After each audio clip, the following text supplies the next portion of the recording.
The air inside Incheon International Airport's business class lounge was calm and luxurious. Jazz music floated from hidden speakers, and waiters in crisp uniforms moved quietly, offering champagne and warm towels to high-paying passengers. Everyone wore quiet confidence, designer suits, sleek gadgets, expensive perfume. Then, the lounge doors slid open. Dr. Adiz Okonkwo stepped in, pulling her small suitcase behind her. She had just finished a 3-day international medical conference and was finally heading back to Busan, where she worked as a neurosurgeon in one of Korea's top hospitals. Her dark skin glowed under the lounge lights. Her slim-fit navy dress hugged her soft curves gracefully, and her long locks were tied into a neat bun. She looked elegant, radiant, calm, and most importantly, she belonged there. But not everyone agreed. From across the room, a sharp-eyed Korean man in a white designer suit glanced up from his tablet. He scowled the moment he saw her. Without hesitation, he stood and marched straight to the lounge manager. "This woman," he said, not lowering his voice, "she doesn't belong here. Look at her. Probably a cleaner who snuck in. You allow people like this in business class now?" Everyone turned to look. Adiz froze mid-step. She knew the tone. She knew the look. She'd felt it before. That combination of arrogance and racism dressed in money. The man continued, louder now. "She's too poor to be here. She might steal something. Please remove her." The lounge fell into an awkward, uncomfortable silence. The manager, sweating under pressure, approached her nervously. "Ma'am. Can I see your boarding pass?" Without a word, Adiz handed it over. "Business class. Fully paid. Korean Air." The manager looked confused. I'm sorry. She probably borrowed it from someone," the Korean man insisted. "Check again." But Adiz had heard enough. She turned to face him, her voice low but commanding. "You don't know me. You don't know my story. But somehow, you've already judged me, because I don't look like you." The man rolled his eyes and went back to his seat. "Whatever. Just don't sit near me." The tension lingered like smoke. Adiz sat quietly in the far corner of the lounge, opened her medical journal, and tried to ignore the stares. Her heart burned, but she remained calm. Then came a sound. A strange, high-pitched gasp. It came from the same man's table. His little boy, who had been sitting quietly with headphones on, suddenly let out a strange noise, knocked over his drink, and collapsed. His father screamed. "Min-jun. Min-jae-yun." The boy's tiny body began convulsing on the floor. His lips turned a frightening shade of blue. His eyes fluttered back in his head. The entire lounge erupted into panic. People screamed. A woman dropped her phone. A businessman jumped over a table. But no one did anything. They were rich, yes, but helpless. Then Adiz stood. She rushed across the room, dropped to her knees, and tilted the boy's head. "He's seizing," she said firmly. "We need space. Move back." The father was in tears. "Do something. Save him. Please." Adiz worked fast. She used a spoon to gently hold the boy's mouth open, keeping his airway clear. She removed her silk scarf and folded it to cushion his head. She checked his pulse. "It's febrile. He's burning up." From her coat pocket, she pulled out a small emergency medical pouch she always carried. Inside was a pre-filled syringe of diazepam. She gave the injection quickly, with practiced ease. Seconds felt like years. Then, the boy coughed. His body relaxed. He opened his eyes weakly. The entire room exhaled. The father grabbed her hand. "You saved him. Oh my God. You saved my son." Adiz gently stood. "Yes. The same poor woman you wanted removed." He looked at her with shame written all over his face. I'm so sorry. I didn't know. She gave him one long, graceful glance. You didn't need to know. You just needed to respect. And with that, she walked back to her seat, picked up her journal, and sat down like nothing had happened. But everything had changed. The airport lounge was in chaos. Call the ambulance, someone shouted. Is there a doctor here? Another voice cried. But the only real doctor in that luxurious room had already dropped to her knees. Dr. Adiza Okonkwo moved with the calmness of a woman who had seen death, and told it to wait. Her brown hands didn't shake. Her eyes didn't blink. She was used to pressure. She'd held lives together inside chaotic Korean operating rooms where time danced on a knife's edge. Give him space, she commanded as she loosened the boy's shirt collar. Don't touch him, she snapped at a woman trying to raise his legs. You could worsen the seizure. The little boy, Min Jun, twitched uncontrollably. His eyes fluttered. Foam mixed with saliva dripped from his lips. His father, Kang Dae-hyun, the very same man who had humiliated her moments earlier, was now on his knees beside her, shaking in helpless terror. Save him, please, he choked. I'm begging you. Please. Adiz didn't answer him. Her attention was on Min Jun. She pulled out a small portable medical pouch from her coat, something she never traveled without. Inside was a pre-filled syringe with diazepam, a medication used to calm seizures. Most people wouldn't think to carry such a thing, but she had learned the hard way, emergencies don't wait for hospitals. She held the boy gently. Min Jun, stay with me. I've got you, she whispered. With precision and care, she injected the medicine into the muscle of the boy's upper thigh. She counted silently. 1, 2, 3. The boy's muscles slowly began to relax. His twitching stopped. His breathing steadied. His eyelids fluttered, and opened. The room gasped. Someone began to cry. He's okay, a woman whispered. Adiz gently cradled the boy's head, wiping the foam from his mouth with her scarf. She lifted her eyes toward the ceiling and let out a quiet breath of relief. The boy looked around weakly, confused. Appa, he mumbled. His father broke down. I'm here, son. I'm here. The sound of approaching footsteps broke the silence. Airport paramedics rushed in, alerted by the staff. They surrounded the boy and began examining him, but the hard part was already over. One of the paramedics turned to Adiz. You stabilized him? She nodded softly. I suspect febrile convulsions, possibly undiagnosed epilepsy. He needs follow-up care. But for now, he's safe. The man looked impressed. You're a doctor. Yes, she said calmly. Neurosurgeon. And just like that, every single person who had doubted her, fell silent. Dae-hyun stood up shakily. His white suit jacket was stained from kneeling on the floor. He looked at Adiz with disbelief. You saved my son, he murmured again, as if trying to convince himself. You, after how I treated you, why would you still help me? Adiz finally stood, dusted off her knees, and looked him dead in the eye. Her voice was soft, but every word sliced through the tension. I don't help people because they're kind to me. I help people because I am kind. She picked up her scarf and her bag and turned away. But before she could leave, a soft hand tugged at hers. It was Min Jun. Thank you, pretty doctor lady, he whispered. You made the scary stop. She smiled down at him, touched his cheek gently, and whispered, Stay strong, little lion. Cameras clicked. Someone had filmed it. And another had already uploaded the footage on social media with the caption. She was called too poor to sit with them. Minutes later, she saved his air. The video was out. Within the hour, it would be everywhere. Back at the lounge, the whispers turned into stares of admiration. The same people who had shifted away from her when she entered were now leaning toward her, trying to catch a glance, a word, a chance.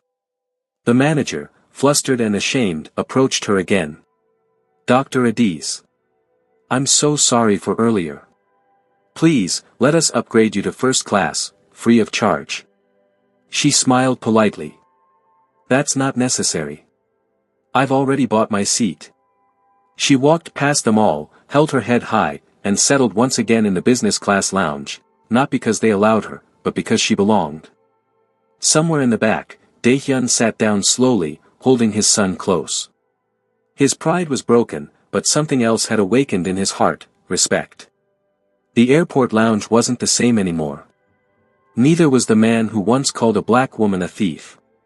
Kang Dae-hyun, billionaire CEO of K-Tech Electronics, had gone quiet. His mouth, which had earlier spilled arrogance like perfume, was now dry with guilt.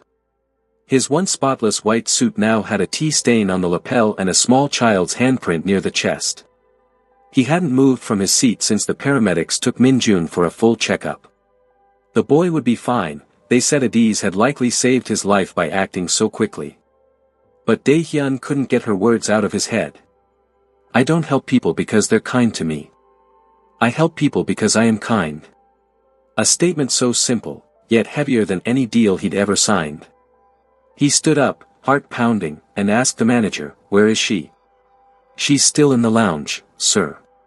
Section B, by the windows." He walked briskly past the coffee station, past the people who now watched him with narrowed eyes and pursed lips. Oh yes, they had seen it all.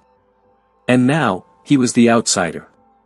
Adiz sat calmly by the floor-to-ceiling glass window, sipping hot tea. The afternoon sun cast a golden hue on her skin, and her locks glistened like royal threads. She was reading again. The same medical journal. He stopped a few steps away. Cleared his throat. "Dr. Adiz." She looked up once. Expression unreadable. "Yes. I just wanted to say I'm sorry." He was fidgeting. The great Kang Dae-hyun rattled like a schoolboy. Adiz closed her journal and folded her hands over it. "What exactly are you sorry for?" He blinked. "For what I said, how I treated you. I judged you by your skin. By your accent. I assumed you were nothing. And yet, you saved my son." A few passengers nearby listened closely. Adiz's voice was soft, but pointed. "You didn't just judge me. You humiliated me. Loudly. In public. You called me poor. Dirty. A thief. And all without knowing my name, my work, or my worth." He swallowed hard. "Yes. I deserve the shame. I was wrong." Adiz let the words settle in the air like smoke. Then she said, "If your son hadn't collapsed, would you have ever apologized?" Silence. The question hung like a sharp blade. Even he didn't have the courage to lie. "No," he admitted. "Probably not." She nodded. "That's what hurts the most." The businessman exhaled deeply. "I don't deserve forgiveness. But I want to do something. Anything. My company can sponsor a hospital ward in your name. We can offer scholarships for African medical students. I don't want your PR charity," she cut him off gently. "This isn't about your company or image.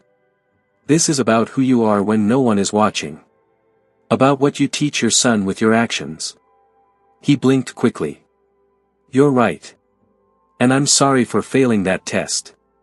From behind them, soft footsteps approached. It was Min-jun, now fully awake and smiling shyly, with a juice box in one hand. "Appa, is that the doctor lady?" Adiz turned and knelt to his level. "Hello again, brave boy." He grinned. "You made my scary stop.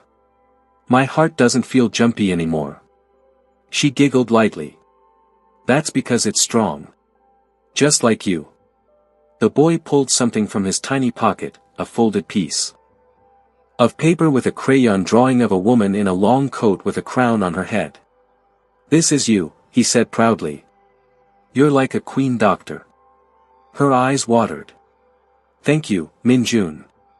I'll keep this forever." Meanwhile, just a few feet away, a teenage girl holding a phone was live streaming everything. She was a Korean TikToker with nearly 500,000 followers.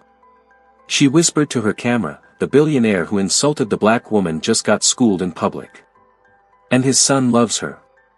Y'all, this is cinema." Within minutes, clips from the lounge began trending. Hashtag Black Queen in Korea. Hashtag She Saved His Son. Hashtag From Humiliation to Hero. Hashtag Respect Black Professionals. Major news stations picked it up. Korean influencers reposted it. In Nigeria, Adi's name was suddenly everywhere. TV stations asked for interviews. A popular Korean TV host tweeted, "Dr. Adiz reminds us that character is louder than money."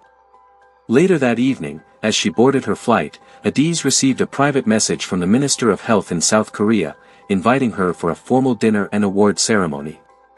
A second message popped up from a Seoul university offering her a guest lecturer position. And tucked in her coat pocket was Min Jun's crayon drawing of her with a crown.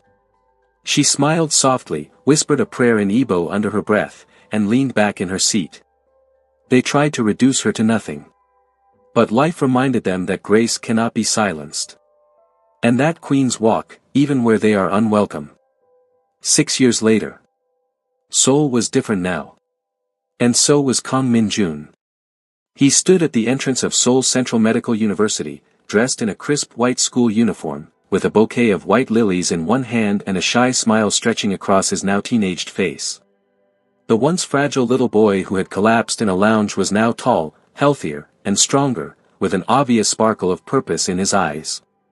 Beside him stood his father, Kang Dae-hyun, older, slower. No longer the cold-eyed billionaire feared in business circles. The arrogant shine that once dripped from his white suits had faded. In its place was a more grounded humility. "I'm nervous," Min-jun muttered. Dae-hyun looked down at his son and smiled. "She's not a celebrity. She's your inspiration. Just speak from your heart." "I know," Min-jun sighed. "But what if she doesn't remember me?" "She does," Dae-hyun said firmly. "Trust me. She does." They walked through the sliding doors and into the grand hospital lobby, which had been renamed years ago after a major donor's anonymous contribution. The plaque on the marble wall read, "Dr. Adiz Okonkwo, neurosurgeon. Human. Hero." Upstairs, inside the lecture hall, over 100 Korean medical students sat attentively as a familiar woman stood at the front. Dr. Adiz Okonkwo, now a respected professor, researcher, and award-winning surgeon, was dressed in a white coat embroidered with gold threading, her locks longer now, her eyes wiser, her voice still calm and captivating. "And always remember," she said, pointing at a brain scan on the screen, "you're not just treating patients, you're touching lives. Lives that may look nothing like yours." Polite applause followed her closing statement. A few students rushed to ask questions, but before anyone else could approach her, the door opened softly. She looked up. Her breath caught for a moment. There he was. Min-jun, taller now. With a deeper voice, but still those same curious eyes. He stepped forward with the bouquet. "I'm sorry I'm late. I wanted to surprise you." Adiz smiled warmly. "And you succeeded." He handed her the lilies. "I never got to give you flowers back then. I brought them today." She took the bouquet gently, tears threatening to fall. "They're beautiful. So are you. Look at how tall you've grown." He looked down shyly, then reached into his backpack. "I still have this." He pulled out a slightly wrinkled drawing. The same crayon picture he had given her as a child, the one where she wore a crown. "I made a better version now," he said, handing her a new one. This time, it was painted with watercolor. A woman in a doctor's coat, standing with open arms, while children of different races stood behind her. Above her head floated the words, "She healed more than the body. She healed the world." Adiz couldn't hold back her tears anymore. Dae-hyun stepped forward, his voice deeper, humbler. "Professor. I came to say thank you again.